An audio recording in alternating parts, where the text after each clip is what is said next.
Hello, my name is Gabriel Gray, and this is my presentation on pre-hospital documentation. The overview. Why is pre-hospital documentation important? What should a patient care report consist of? How to lay out a PCR. Examples of documentation. Review of charting requirements in EMS chart fields. Feedback, discussion, and suggestions. Your PCR should provide a concise and accurate account of the events, medical history, treatment, transport, and disposition of your patient. Paint a picture of everything you did and saw.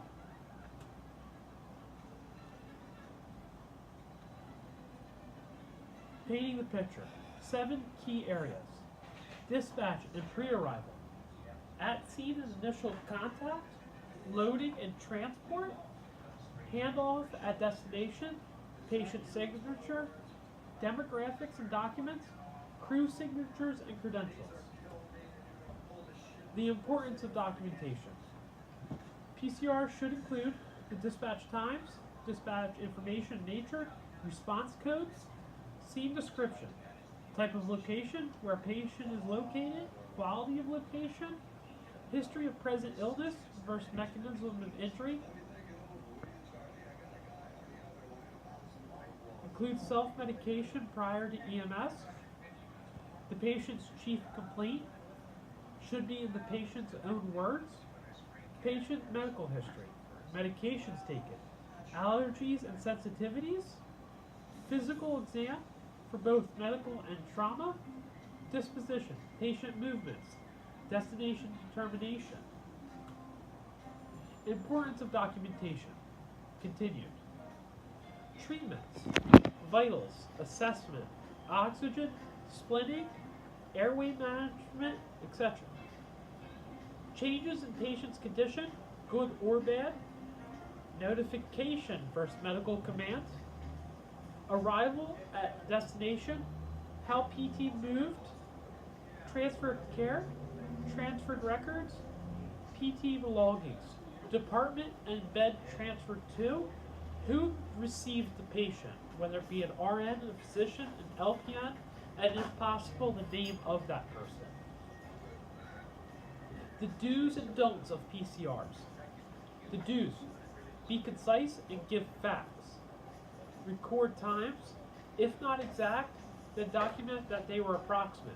Use quotes, as long as the quotes are accurate. The don'ts of PCRs: lying, over-abbreviate, slang, misquote, or over-document.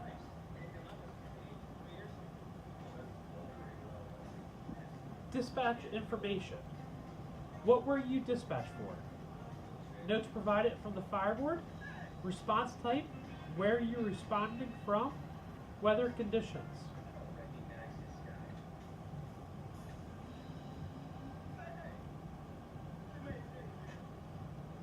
The majority of the municipal reports generated from the data on this page.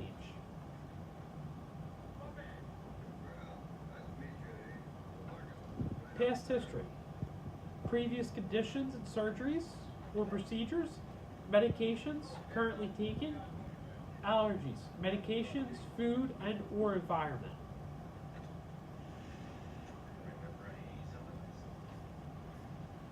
EMS charts, PT page. The more information we can get on this page, the better.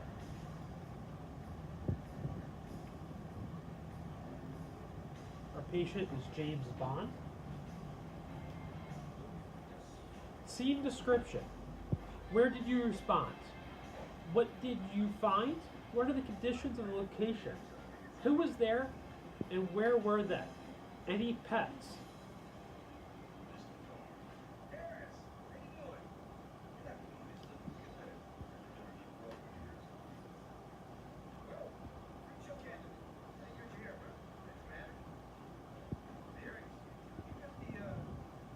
History of present illness and chief complaint. These two topics are addressed simultaneously. Chief complaint should be in the patient's own words. If there is none, then simply document no verbal complaint. History of present illness includes the details of the complaint, onset, quality, and description. We use OPQRST.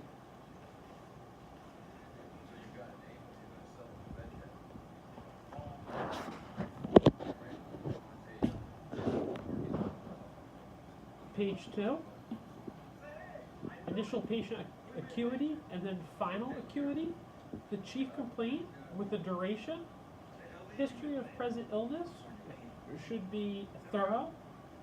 For scene description, you should have a thorough description of the scene.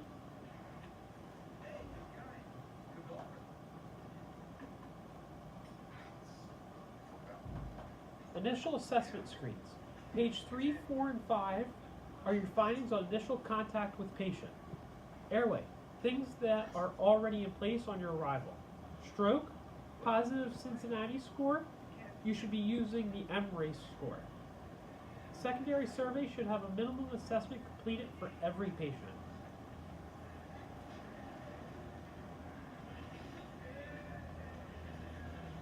Page 3, this is the initial patient assessment upon arrival.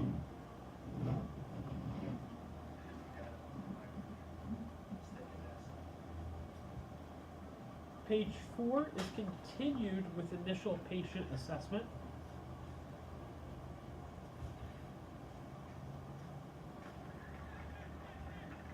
Physical exam should be a head-to-toe approach to record findings from hands-on assessment.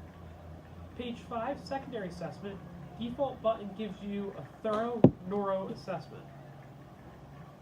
This is done on every patient and therefore needs to be recorded in the PCR. Document is either within normal limits, stable, unremarkable, etc., or findings of PCAT ETLS.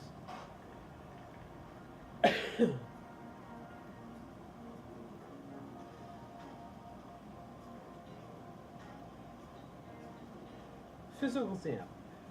Document pertinent negatives when applicable. Document pulse, motor sensation distal to injuries. Document a focus exam applicable to the complaint.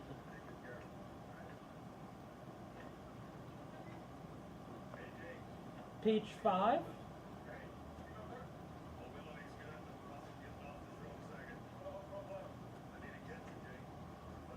The disposition. Where the patient goes, why did they go there, how did they get there, how they were moved. Page 1, odometer or trip to the 10th. If going to a specialty resource center, document why and what the facility can do that another cannot. Also document how the patient was moved to the stretcher/ambulance. This generally occurs simultaneously while documenting treatment and vitals. Treatment. Vitals. For all treatments at our location, you need to have 3 complete sets of vitals. Assessment, oxygen, CPR, suctioning, boarding and collaring, IV or IO, medications are just a few examples. All of these must be used on page 8 for the drop down.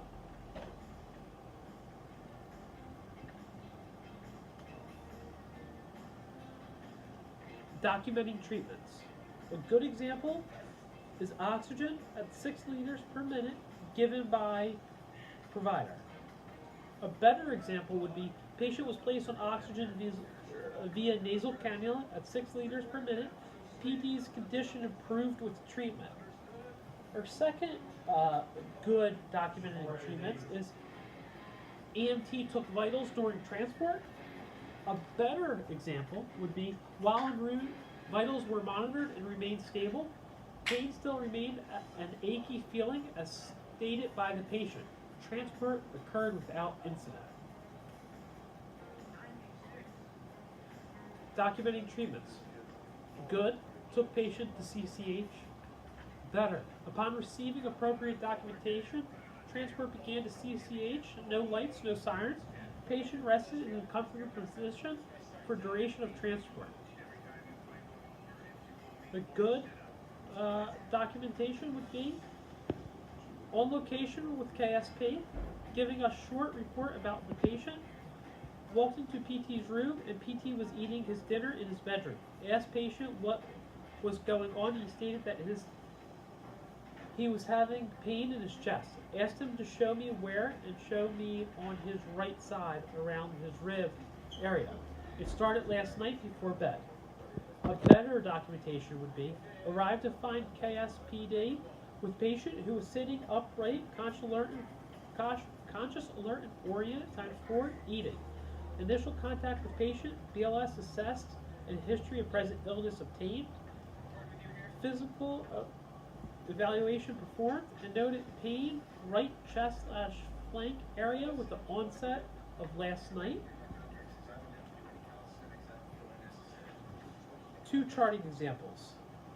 The SOAP method, which is subjective, objective, assessment, and plan, or the chart method, which is chief of complaint, history, assessment, treatment, and transport.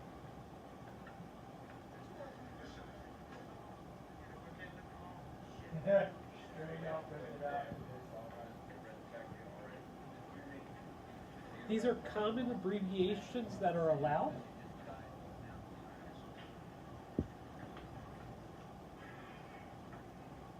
Common abbreviations continued.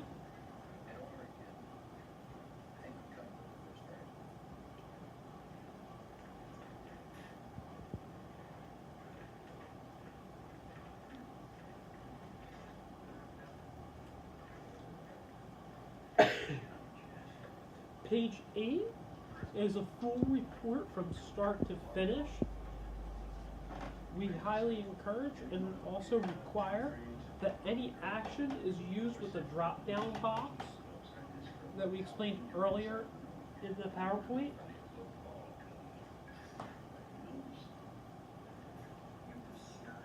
Signature forms.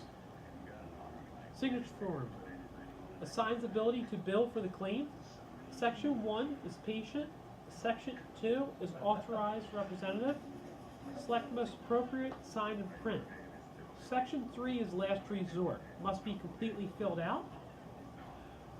The best is to have the patient themselves sign. Any patient who is alert and oriented should be signing for themselves. Even when you have a older patient who says, "Oh, my daughter handles all of that," you should have the patient sign. If the patient is physically or mentally not capable, Section 2 is best, and that is power of attorney or anyone who furnishes care for the patient. If Section 2 is not possible, Section 3 is representative of the hospital to sign for the patient. For refusals, all our refusal charts must be completely filled out. You must call medical command for pediatric patients. You must call medical command for parameters shaded in gray on our patient refusal checklist. And you must get a patient or a witness for every time that we receive a refusal. If your partner is last resort, hopefully you can have a family member or bystander, police officer or such sign before you have your partner sign. Attachments. NARC forms must fill out completely, obtain all signatures, scan in the chart, and then put in the mailbox in the radio room. CAD sheets should be the top of the scan with the access log number on it. Closing CAD sheet, so all times are included.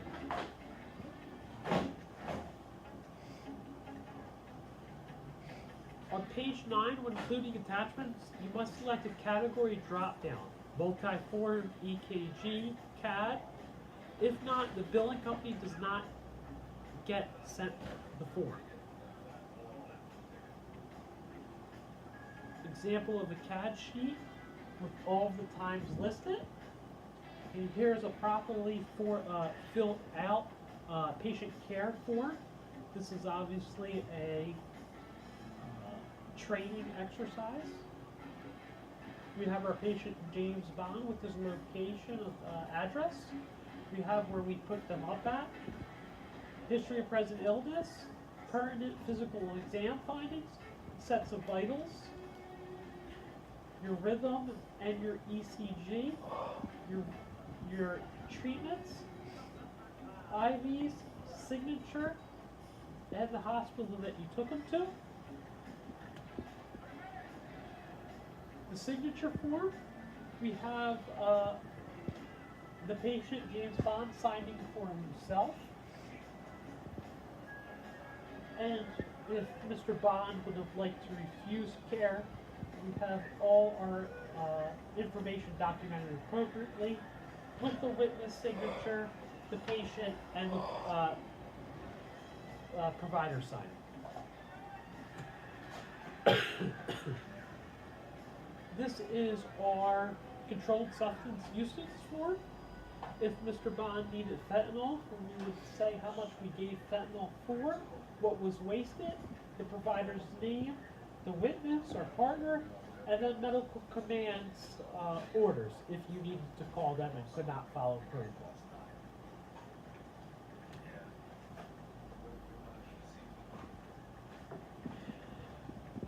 And this presentation was done because QA is to ensure accurate data entry and look for clinical benchmarks. QA will be handled moving forward through addendums. QA needs to be handled in accordance with the policy. Flags need to be addressed on your next shift. And this is important because with good documentation, you are covered in case of a lawsuit, and the fire company receives better billing with better documentation. And that is my presentation for documentation. Thank you.